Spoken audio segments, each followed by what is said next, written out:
My cousin uninvited me from her bachelorette party, saying it was for close friends only. Then she had the nerve to ask me to babysit her kids that same weekend. My parents backed her up, saying, "You don't have anything better to do." Anyway, so I booked a last-minute stay at a beach resort instead. The day of the party, she showed up at my house with her kids, calling me nonstop while I sipped cocktails by the ocean. Sipping drinks by the sea, it was the first time in 28 years I'd stood up to Rachel, and honestly, it felt incredible. Looking back, I should have done it ages ago. Our connection had always been lopsided, with me always giving and her always taking without a second thought. My therapist had been telling me for months to set limits, but I kept finding excuses. She's family, I'd say. It's complicated. The truth was simpler and harder to admit. I was scared of the fallout, afraid of being the villain in our family story. Growing up, it was minor things. If she forgot her lunch at school, I had to share mine. If she had a school project due, the next day I was the one staying up late helping her finish it. If she threw a fit, my parents would tell me to be the more mature person and let it go. As we got older, nothing changed. Rachel had 2 young children, and somehow I became their unofficial caregiver. She'd drop them off with little notice, assuming I had nothing better to do. If I had plans, too bad. If I was busy, I could make time. My entire existence had been arranged around Rachel's demands and emergencies. The constant pressure gradually wore me down, like water eroding stone. Every time I tried to establish even the smallest boundary, she'd find a way to make me feel terrible. "We're family," she'd say. "Family helps each other out." But somehow, this assistance only flowed in one direction. When I needed support, like when I was hospitalized for pneumonia last winter, Rachel was conveniently too busy to visit. She sent a text message 3 days after I was discharged, asking if I could watch the kids that weekend because she had concert tickets. I tolerated it for years. Then she got engaged to Jason, a wealthy real estate developer who seemed to grant her every wish. When she called to tell me about their engagement, she spent 45 minutes describing the proposal. The ring, 3.2 carats, cushion cut with a diamond band, and their plans for a destination wedding in the Bahamas. Not once did she ask how I was doing or mention the promotion I'd texted her about the week before. I had already accepted that I would probably be asked to do a million things for her wedding. She'd expect me to help with planning, go dress, shopping, run errands, and of course, watch the kids whenever she needed. I made a silent pact with myself to be supportive, within reason. After all, it was a special day, and I wanted to be there for her despite our complex bond. I was ready for all of that. What I wasn't prepared for was the bachelorette party situation. One day, I was scrolling through Instagram when I saw a post from one of our mutual friends. It was a countdown for Rachel's bachelorette trip, complete, with a whole group of women celebrating and talking about how excited they were. I stared at my screen, puzzled. I hadn't heard anything about this trip. I assumed it was just being planned, and I would hear about it soon. A few days passed. No invitation, no mention of it. So I decided to ask her, "Hey, are you doing a bachelorette trip?" "Oh yeah, it's just going to be a small group. Only my closest friends." Closest friends. I was her only cousin. "Oh, I just assumed I'd be invited. I didn't think you'd be into it. We're doing a fun girls' weekend. I didn't want you to feel out of place." Out of place? What did that even mean? She must have seen the look on my face because she quickly added, "Rachel, you know it's nothing personal. I just want a certain vibe, you know." I nodded, pretending I understood. But inside I was hurt. I didn't want to go on their trip badly enough to beg, but the fact that she didn't even consider inviting me, that stung. We had grown up together, spent summers at our grandparents' lake house, shared secrets under blanket forts. I was there when she had her first heartbreak at 16, and I helped her study for her college entrance exams when no one else would. The exclusion felt deliberate, calculated even. I later found out from our mutual friend Jess that Rachel had told everyone I was too uptight and would bring down the vibe of the weekend. Apparently, not drinking excessively and preferring quiet conversations to clubbing made me unsuitable for her precious bachelorette party. It was just another reminder that Rachel only valued me when I was useful to her. I swallowed it down and told myself it wasn't a big deal. She could have her party. I wasn't going to make a scene over it. I figured that was the end of it. On the surface, I maintained my composure, but something inside me had shifted. A small voice that had been whispering for years was finally getting louder. Enough is enough. I was wrong. 2 days before the trip, Rachel called me. She never calls unless she needs something. I picked up, already guessing where this was going. Hey, so I have a huge favor to ask. I stayed silent, waiting. I need you to watch the kids this weekend. Our sitter just canceled and I'm completely stuck. I almost laughed. She uninvited me from her trip because it was only for close friends, but now she expected me to drop everything and babysit so she could go. I let her keep talking. It would help me so much. You know how hard it is to find a sitter last minute. And I know you love spending time with them. There it was. The guilt trip. I wanted to say no immediately, but then an idea popped into my head. Instead of giving her an answer, I told her I'd get back to her later. She seemed relieved. Thanks, cuz. I knew I could count on you. I hung up without promising anything. After we disconnected, I sat at my kitchen table, staring at the wall. My hands were shaking slightly, partly from anger, partly from the unfamiliar feeling of standing at a crossroads. For nearly 3 decades, I had been conditioned to say yes to Rachel, to prioritize her needs above my own. My therapist's words echoed in my head. What would happen if you put yourself first, just once? That's when the idea came to me. I deserved a break too. Why shouldn't I treat myself to something special? My finger hovered over my phone for just a moment before I made the decision. Then I went online and booked myself a last-minute trip to the Oceana Beach Resort, a place I'd been wanting to visit for years. The confirmation email came through with a satisfying ping.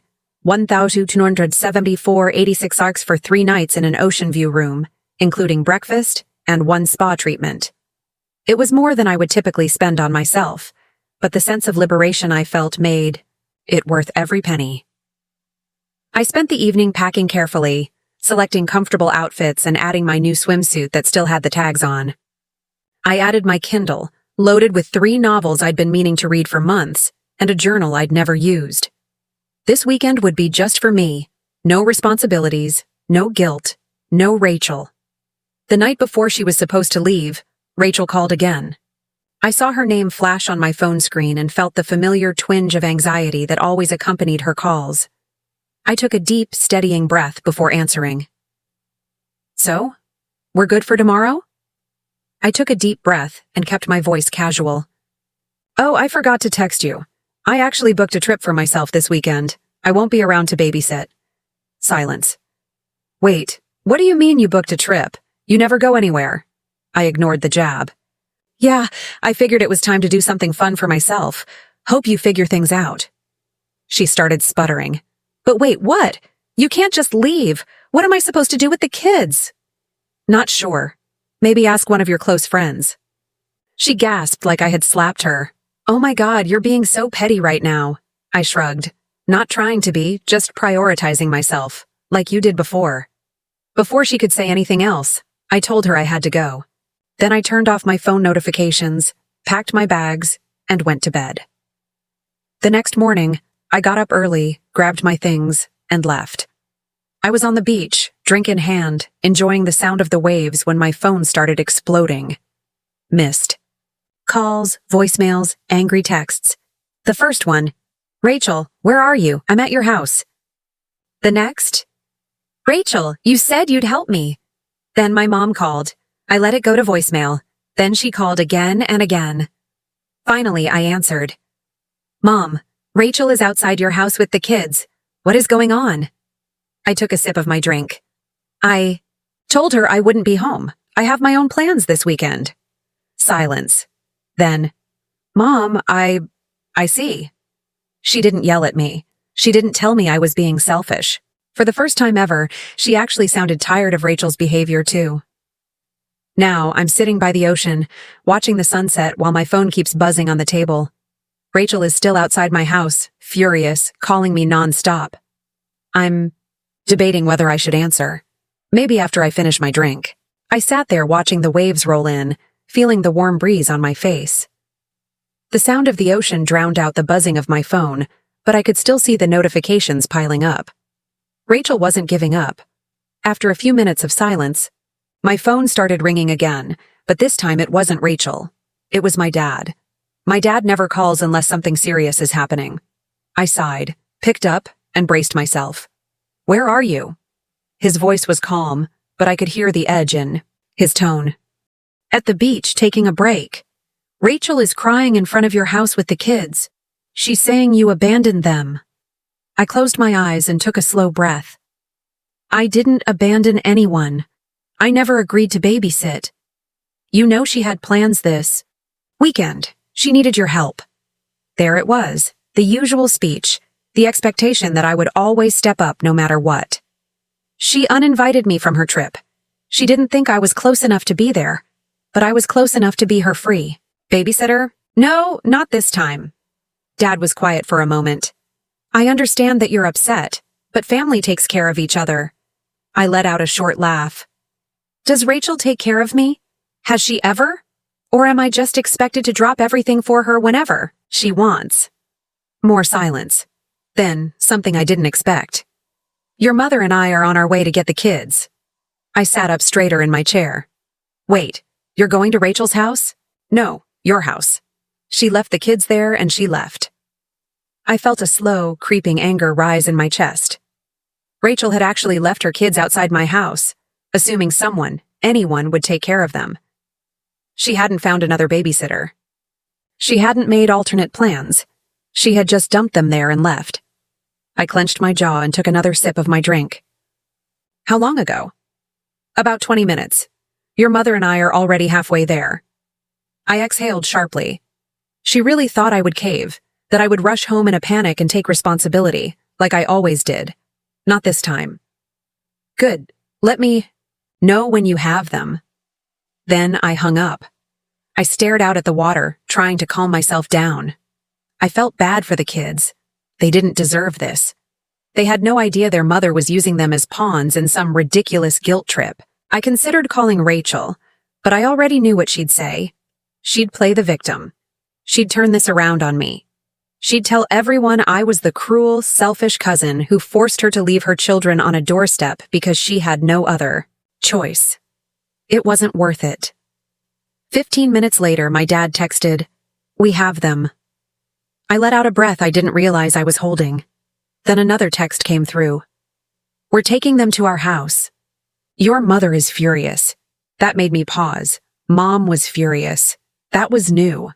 My mom had always made excuses for Rachel, always found ways to smooth things over. But something about this had pushed her too far. Before I could think too much about it, another message came through, this time from Rachel. "How could you call Mom and Dad on me?" So now I was the problem. I rolled my eyes and kept reading. "You know I had nowhere else to bring them. What else was I supposed to do? You're seriously making this a huge deal over a trip. You're petty and selfish." Then the final message. "You're dead to me." I stared at the screen for a second before locking my phone and setting it aside. I wasn't going to let her ruin my weekend, but I had a feeling this wasn't over yet. I let Rachel's angry texts sit there unread while I leaned back into my lounge chair. The sun was setting over the ocean, casting everything in deep shades of gold and orange. The waves were steady, rhythmic, peaceful. I should have been relaxed, but something gnawed at me. Rachel wasn't the type to just let things go. She had always been good at shifting blame, turning situations in her favor. And this was the kind of thing she would hold on to for years. I sighed, took a slow sip of my drink, and grabbed my phone again. 42 unread messages, mostly from Rachel, some from my mom. I skimmed the latest texts from Mom first. "We have the kids. Rachel isn't answering our calls. Call me when you can." I frowned. Rachel wasn't answering them, but she was texting me nonstop. That didn't make sense. I hesitated, then clicked on her name. The texts were exactly what I expected. "I hope you're happy. You ruined everything. You're so bitter, it's disgusting. You embarrassed me in front of everyone. I hope you're enjoying yourself while I'm falling apart." Nothing new, just the usual guilt tripping. I was about to put my phone away again when a new message popped up. "I told my friends what you did. They all agree you're an awful cousin. No wonder you don't have many close friends. I exhaled sharply. There it was. I had spent my whole life being the responsible one. The one who could be counted on. The good cousin. Rachel was used to me needing to be the bigger person. But now that I wasn't bending over backwards for her, she had to paint me as the villain. I locked my phone and set it aside again. Let her tell her version. I didn't care. At least I thought I didn't. About an hour later, just as I was finishing dinner at the resort's open-air restaurant, my phone buzzed again. I sighed, expecting another round of angry texts, but it wasn't Rachel. It was my neighbor. Hey, are you home? There's someone banging on your front door. My stomach dropped. I typed back quickly. Who is it? I think it's Rachel. She's yelling your name. Of course she was. I clenched my jaw. Rachel must have realized that our parents weren't going to cave the way they usually did, and now she was at my house, probably ready to scream at me in person. I'm out of town. Yeah, she's not happy about that. What do you want me to do? I took a slow breath. Ignore her. She's waking up the whole street. I rubbed my temples. This wasn't normal. Rachel was dramatic, sure, but this was something else. What was she trying to do? Make a scene? Get me to rush home? Because if that was her plan, it wasn't going to work. 15 minutes later, another text popped up, this time from my dad. Rachel just showed up at our house. She's demanding the kids back. I frowned. That didn't make sense. She left them there, she walked away, she ignored their calls, and now she wanted them back. Then another text. Something's off, she's acting strange. That was not what I expected. Rachel was a lot of things, but she wasn't careless with her kids. She was entitled, she was manipulative, but she was calculated. If she left them behind, it was because she wanted to prove a point. But now she was backtracking. Something was wrong. Then my phone buzzed again. Another message from my neighbor. So Rachel left, but a guy came looking for her like 5 minutes later? My stomach twisted. What guy? Tall, kind of rough-looking. He knocked a couple times, looked around, then left. I stared at my phone, my pulse picking up. Rachel didn't date guys like that. She only surrounded herself with people who could benefit her in some way. Who was this guy, and why was he looking for her? I scrolled back up to Rachel's last message. I hope you're enjoying yourself while I'm falling apart. I had assumed she was just being dramatic, but now I wasn't so sure. I couldn't shake the feeling that something was wrong. Rachel was unpredictable, but this was different. She had gone from furious to desperate in a matter of hours. First, she abandoned her kids, then she wanted them back. Then some random guy was showing up at my house looking for her. It didn't add up. I tried to push it aside and enjoy my weekend, but my gut kept telling me I couldn't ignore this. So I did something I hadn't done in years. I called Rachel. She didn't answer. I tried again. Voicemail. I stared at my phone, debating. Then I called my dad. He picked up immediately. She just left. What happened? Dad sighed. She showed up out of nowhere demanding the kids back. Your mother told her no until she explained what was going on. Rachel lost it, yelling, crying, saying we were all against her. Did she say why she left them in the first place? Not really, but she kept saying she had to fix something before it was too late. My fingers tightened around my phone. Did she say what she needed to fix? No, and she wouldn't let me call the police either. She said she had it under control. That didn't sound like Rachel. Rachel always made sure people saw her as the victim. If she had any excuse to get authorities involved, she would. Which meant she was actually scared. I checked the time. It was late, but I had a bad feeling this wasn't over. And I was right. At around 2 a.m., I was woken up by the sound of my phone vibrating loudly on the nightstand. A call from my mom. I answered immediately. What's wrong? Rachel's at our house again, and so is that man. I shot out of bed. What? He followed her there? Yes. They're arguing outside. Call the police. Your father already did, but Rachel keeps telling us not to. I was already throwing on my clothes. I grabbed my purse and rushed to check out of the resort. I'm coming home. What? No, don't. But I had already hung up. Rachel had dragged our whole family into whatever mess she was in, and now I needed to see it with my own eyes. By the time I pulled up to our parents' house, there were 2 police cars outside. Rachel was on the front porch, crying hysterically. The man, who I now got a good look at, was pacing on the sidewalk, shouting something at her. He was tall, rough-looking, angry. I didn't recognize him. Rachel did not date men like this. One of the officers was standing between them, trying to defuse the situation. I parked and got out, feeling my heart pound in my chest. Mom saw me first and rushed over. "I told you not to come." "Too late." I looked at Rachel, then at the man. "Who is that?" Mom shook her head. "We don't know." I turned to Rachel. "Rachel, who is that?" Rachel refused to look at me. The man turned toward me instead. "Oh, you're the cousin, the one who left her high and dry." I took a step back, caught off guard. "Excuse me? I need a weekend to myself." "I don't have time to help my own cousin," he said, mocking my voice. My blood ran cold. "Rachel, did you tell him about me?" Rachel still wouldn't look at me. The man laughed. "Of course you did. She blamed you. Said you were the reason she was stuck in this mess." I clenched my jaw.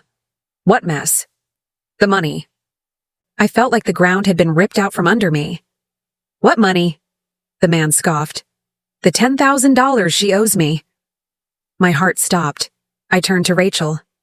"Tell me he's lying." Rachel finally looked up. Her face was pale, her eyes bloodshot.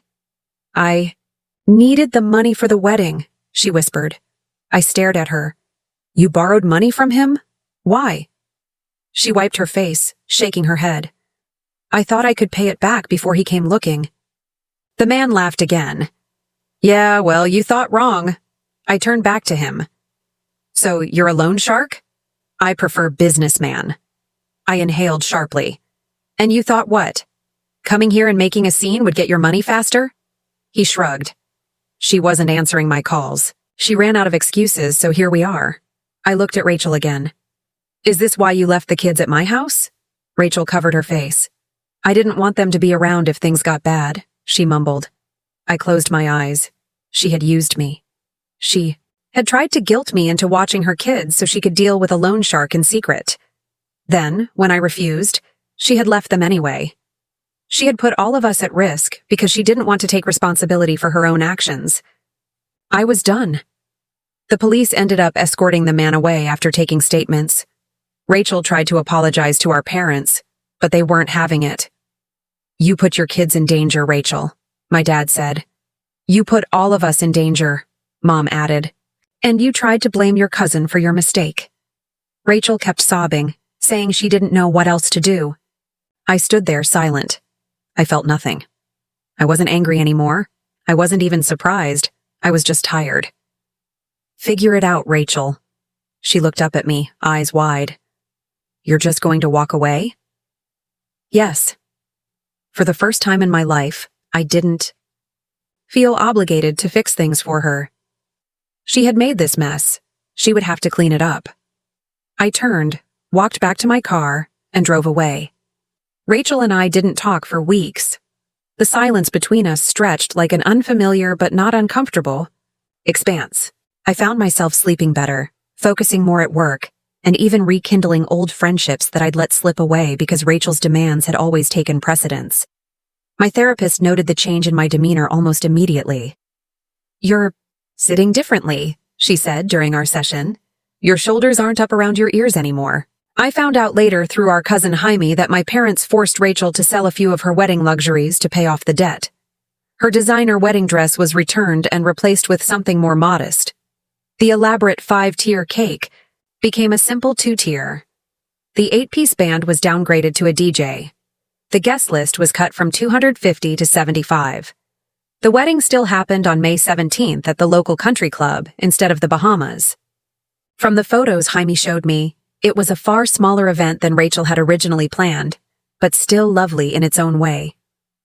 Rachel looked beautiful in her dress, though there was a tightness around her eyes in every picture, a forced quality to her smile that suggested she was still bitter about how things had turned out. I wasn't in the bridal party. I wasn't even invited. Jaime told me that Rachel had told everyone that I abandoned her in her time of need, that I'd shown my true colors when she most needed support. She had spun a narrative that painted her as the victim and me as the villain. 5 years ago, this would have devastated me. Now I found that I didn't particularly care what Rachel or her friends thought of me, and honestly, I was okay with that. The day of her wedding, I took myself on a hike to the waterfall in Redwood State Park, a trip I'd been wanting to make for years but had never found the time for. I sat on a sun-warmed rock, listening to the thundering water, and felt nothing but peace. No guilt, no resentment, just the simple pleasure of being exactly where I wanted to be. My parents called me the day after the wedding. There was an awkwardness between us at first. They had enabled Rachel's behavior for years after all, but they were making an effort. My mom asked if I wanted to come over for Sunday dinner the following weekend. Just us, she added quickly. Rachel won't be there. It was a small acknowledgement, but it meant something. Life goes on. Rachel and Jason are expecting their third child now. We see each other at family gatherings and maintain a polite, distant relationship. She no longer asks me to babysit or run errands for her.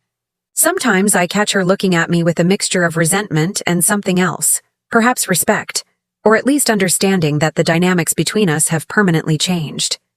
As for me, I'm dating someone now who values my time and respects my boundaries. I've taken 3 more solo trips in the past year, each one a reminder of that first rebellious weekend by the ocean. I've learned that saying no doesn't make the world end, that setting boundaries doesn't make me selfish. For the first time in my life, I put myself first, and I don't regret it, not for a single moment. Sometimes I wonder what would have happened if I had never stood up to Rachel, if I had continued being her doormat for the rest of our lives. The thought makes me shudder. That beach trip wasn't just a vacation, it was the beginning of my real life. And while the journey hasn't always been easy, I wouldn't trade my freedom for anything. I protect my time now. I no longer accept guilt as currency. I recognize that helping others doesn't mean sacrificing myself. These 3 principles guide me now, and they've transformed not just my relationship with Rachel, but how I move through the world. It took me 28 years to learn these lessons, but I'm grateful that I finally did.